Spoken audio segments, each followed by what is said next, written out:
Bueno, y como cada martes abrimos nuestra sección de comunicación no verbal. Marta, ¿qué menú tenemos hoy? Pues hoy nos vamos a ir hasta el Vaticano, si te parece bien, porque ya sabes que cualquier acontecimiento público pues es mirado con lupa y después pues se analiza en los medios de comunicación, en las redes sociales, y eso es lo que pasó concretamente con la última recepción del Papa Francisco a la presidenta de la Comunidad de Madrid, también al alcalde de la capital. Nosotros, que también nos gusta hacerlo, vamos a analizar al detalle todo lo que ocurrió allí y ya tenemos preparado a nuestro analista experto, César Toledo. Nos vemos mañana, Antonio. Hasta mañana, Marta. Gracias. Buenos días, César. ¿Qué tal? Buenos días, Marta. Bueno, ¿qué sucedió en esa recepción del Papa a Ayuso y a Martínez Almeida? Pues sucedió una anécdota muy curiosa que ha dado mucho que hablar en las redes, que ha tenido muchísimas interpretaciones y además sobre todo por su contenido. Y bueno, me gustaría analizar no solo su contenido como siempre, sino la comunicación no verbal, que es donde podemos encontrar siempre claves que a lo mejor las palabras no nos dan. Si te parece, tenemos un vídeo en el que además vamos a escuchar, ¿verdad? Sí, vamos a ver si lo podemos ver. Vemos cómo llega la presidenta primero de la Comunidad de Madrid y ahora llegará el alcalde después de ella y se producirá esta anécdota tan comentada. Escuchemos sus palabras. Heredero de la gran Manuela. El heredero de la gran Manuela, dice, refiriéndose a la anterior alcaldesa de Madrid, Manuela Carmena. Manuela Carmena, que además se presentó por una fuerza política antagonista a la que representan ellos, ¿no? Que es Podemos. Esto ha dado para mucho, hay muchas interpretaciones, incluso hay quien ha dicho si podría ser un error de diplomacia, porque al fin y al cabo estamos en el ámbito diplomático, no solo en el religioso, ¿no? Hacer este tipo de bromas, pues con un alcalde que puede sentarte mejor o puede sentarte... Es aventurado en cualquier caso, ¿verdad? Hacer ese tipo de... Es un poco arriesgado, sinceramente. Es un poco arriesgado, pero a mí yo traigo esta foto porque como siempre me fijo en la comunicación no verbal. Para mí lo más llamativo no es si la broma es oportuna o no, si tiene más chispa o menos chispa, si es más graciosa o menos graciosa, o si tiene a lo mejor más intencionalidad política o no la tiene. Eso, bueno, cada uno en su casa saca sus propias conclusiones y lo interpreta como quiere. Pero hay un detalle de la comunicación no verbal que a mí me llama muchísimo la atención, y es que la broma no la comparte con el alcalde, la broma la comparte con el cardenal Osorio, que es quien le está presentando. El cardenal de Madrid le está presentando a los invitados. Entonces, si vemos bien, aunque mantiene la mano cogida y le sigue saludando con mucha energía, pero la cara la gira hacia el cardenal, la broma se la hace al cardenal. Como si ya hubieran hablado de esto previamente. Claro, y ríe con él. No sabemos si han hablado o no, pero no es lo mismo que tú y yo bromeemos a que yo con otra persona bromee sobre ti, porque el impacto es muy diferente. Yo creo que esto es un pequeño desliz que ha tenido, sinceramente, el Papa. Al margen de cómo lo quiere interpretar cada uno, creo que la broma, si se dirige directamente a la persona, pues te puede sentar mejor o te puede sentar peor, pero puedes ver que es una broma entre tú y yo. Si hay otra persona por medio, ya la cosa tiene un cariz diferente que puede molestar, y al fin y al cabo estamos hablando de un ámbito democrático, ¿no? De un ámbito diplomático, perdón. ¿Podemos saber qué interpretación hizo Almeida con su gesto? Él fue muy diplomático, como Ayuso también. Al salir de allí dijeron que nada, que estaban muy contentos de haber sido recibidos por el Papa y obviamente no hicieron ningún comentario sobre esta broma.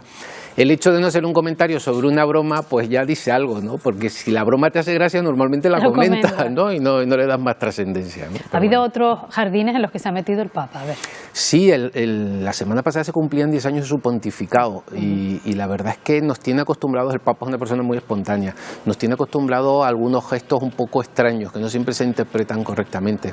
Esto ocurrió en el año 2019 y fíjate con qué violencia retira la mano en el besamanos. Está en el santuario de Loreto y bueno, pues los invitados, que normalmente el saludo de un católico hacia su Papa pues es casi hacer una pequeña inclinación y besarle el anillo papal, pues él no quiere que se lo besen y está todo el rato... Con todos y cada uno de ellos hace el mismo gesto con todos y cada uno de ellos hace lo mano, mismo.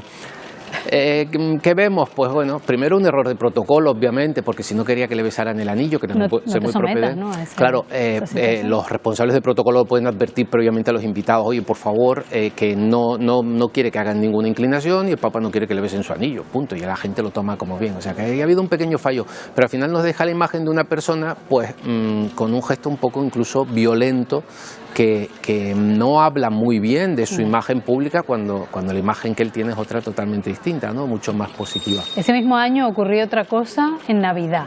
También una situación parecida y también con un gesto sí, con llamativo, un gesto muy espontáneo. Este yo creo que es el Papa más humano de los que hemos conocido últimamente, ¿no? Los demás estaban en un plano un poco más metafísico, casi todos, ¿no? Todo el rato. Eran mucho menos accesibles al público y hoy pues son muy cercanos, son muy accesibles, pero entonces también le vemos su parte humana, claro. ¿no? Vamos a ver si podemos ver ese otro vídeo. Sí, el siguiente vídeo ocurrió en las Navidades del 2019 en la Plaza de San Pedro y vemos cuando esta señora que estamos viendo aquí le saluda, le va a coger la mano y tira de él. Pero es que casi le arranca el brazo. Casi le arranca el brazo. Él se enfada, incluso le golpea y dice algo de la mano. Volvemos a ver lo mismo. ¿Hay un error en realidad? Sí, hay un error de seguridad. La seguridad tenía que haber impedido esto y no lo ha hecho. Cuando ha intervenido es tarde. Pero ¿qué ha pasado? Que le ha sorprendido el saludo. Y cuando te sorprende el contacto físico, normalmente nos asustamos. Por eso muchas veces en este programa hemos dicho, antes de tocar a alguien, antes de establecer contacto físico, hay que establecer contacto visual. Tú tienes que ver, seguros, ¿no? De que lo va a recibir que tú bien. tienes que ver que yo te voy a dar la mano, porque si tú no ves que yo te voy a dar la mano y de repente tiro de tu mano, te puedes asustar y puedes reaccionar, pues así, con la forma un poco violenta. Él al día Querías siguiente, que nos fijáramos, ¿no? En su sí, claro, vemos el detalle a continuación. En la foto y bueno, vemos primero el golpe que le pega a la señora, que le da un manotazo y es indiscutible que se lo da. Y el segundo, su cara de enfado, ¿no? Está muy contrariado, está muy enfadado por lo que ha ocurrido.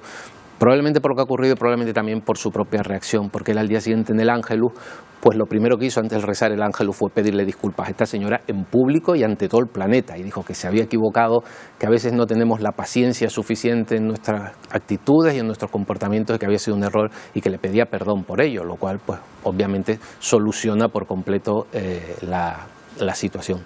Ha habido otros momentos que quieres que analicemos, ¿verdad? Una recepción. Antes vemos el lenguaje de los gestos que de las palabras.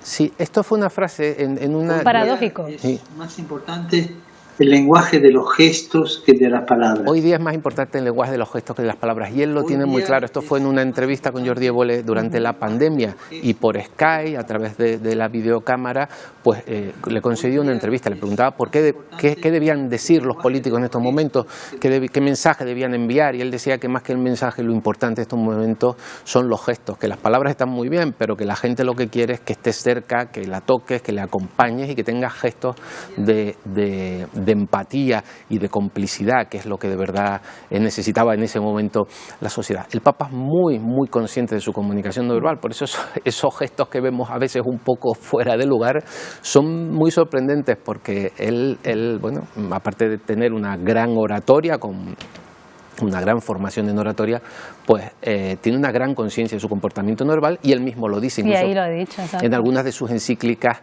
repite todo el rato que no quiere curas con cara de vinagre, ¿no? que quiere curas alegres, sonrientes, que transmitan felicidad, ¿no? ¿Qué pasó con Raúl Castro? Bueno, pues es la evidencia precisamente, aquí lo vemos fíjate lo que hace con la escribanía que tiene en medio, la retira, quita. Esto es un gesto muy típico de alguien que conoce las técnicas del rapport, alguien que maneja muy bien las técnicas de la comunicación no verbal. Cuando recibió a Castro, que fue una entrevista muy curiosa en el Vaticano, pues lo recibió no en el palacio del Papa, sino lo recibió en una salita aparte, mucho más discreta. ¿Por qué? Para favorecer la visita, para favorecer el encuentro, porque obviamente Raúl Castro se iba a encontrar incómodo en las instalaciones vaticanas, y era una visita casi privada y muy, muy discreta. Entonces lo llevó a un sitio, a un ambiente donde él se pudiese sentir cómodo, que es lo que tenemos que hacer cuando queremos hablar con alguien y establecer una buena relación. Y quitar de en medio todo lo que estorba. Que nos pueda suponer al final. Exacto, una porque el especie de rapport, escudo, ¿no? el rapport Entre se establece cuando dos personas tienen la mayor parte de su anatomía expuesta el uno al otro. Y entonces los gestos podemos interpretarlos correctamente, podemos copiarlos, podemos mimetizarlos. Y esto es lo que hace él. Él es como digo, una persona muy experta en comunicación no verbal. Y ahí tenemos esa comparativa de tres momentos llamativos. Hace 10 años que inició su pontificado. Yo en el primer año, en el 2014, lo analicé, está en mi página web, está el análisis completo. Y yo encontraba en él un patrón muy específico, un patrón que se repetía siempre todo el rato. Una cara de alegría inmensa todo el rato, una cara de sorpresa, le sorprendía mucho cómo la gente lo trataba, cómo la gente se acercaba a él, eso le parecía sorprendente. Y luego había una mezcla de ira, de cierto enfado y de cierta tristeza, que yo interpreté en aquel momento como dolor moral, de una persona que lleva una carga por dentro importante, y es probable que la lleve, obviamente, teniendo la responsabilidad que tiene. ¿Qué ha ocurrido? Que yo creo que todo esto se ha profundizado mucho y muy rápidamente en solo 10 años. Hoy domina la cara de dolor moral, y él incluso lo reconoce. Tenemos un vídeo en el que lo verbaliza. Sí, el momento histórico es otro, ¿no? Me imagino que él también lo acusa. Él se considera soso. ¿Qué significa? Bueno, vamos a escucharlo, si te parece. Sí. No lo puedo verbalizar. Lo que te puedo decir es que cuando me pongo en línea, me siento en paz, me siento feliz. Cuando no lo sigo porque me canso, o porque le pongo horarios o le pongo tiempo, me siento soso. ¿Qué es lo que más te atrae? El soso probablemente sea un eufemismo, ¿no? Una forma de... Él es muy consciente de que tiene dos planos, el plano espiritual, que en este caso pues conectado con Dios y con la religión, pero que para cualquier espectador puede ser cualquier otro tipo de creencia, simplemente en nuestro plano emocional, espiritual, en el que nos trasciende, más introspectivo, y luego, claro, y luego hay otro plano más terrenal, que es el de la agenda, el de los horarios, el del agobio, y probablemente en su caso el del dolor, porque tiene un sufrimiento importante en una de sus rodillas y eso le causa muchísimo dolor, y además le impide moverse, y él es una persona muy extravertida, que se mueve muchísimo, que le gusta el contacto, que es muy independiente, y entonces pues bueno, ese dolor y esa incapacidad para moverse, para la movilidad, probablemente le esté causando pues esa expresión que vemos de no tanta satisfacción como veíamos al principio de su pontificado. Y que ya son 10 años y que tiene una edad, me imagino que todo eso se nota. Hombre, se nota la edad, se notan los años, pero son poquitos años todavía como papa. Sí, o sea, sí, para ser papa, sin duda. Bueno, César, gracias por habernos hecho este repaso de estos momentos curiosos que como siempre nos gusta analizar, y nos vemos de nuevo la próxima semana. Genial, Gracias. Nos vemos.